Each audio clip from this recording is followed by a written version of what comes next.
Today let us show you some of way to automatically number rows. Example 1. Using row function. Select cell, type row, press tab key, type parentheses, and -2. Drag the formula to last cell.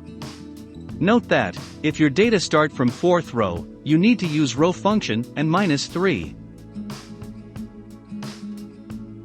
Example 2. Fill series. In cell A16, type 1. Go to Home tab and next go to Editing Group, select Fill and continue click Series. In the Series dialog, click Column, in cell Stop Value type 8, this number based on how many row you want to fill. Example 3, Fill Handle. In cell A28, you type 1. Next in cell A29, you type 2. Select both cells A28 and A29. Using small square at bottom right, drag the fill handle across the range you want to fill down. Done.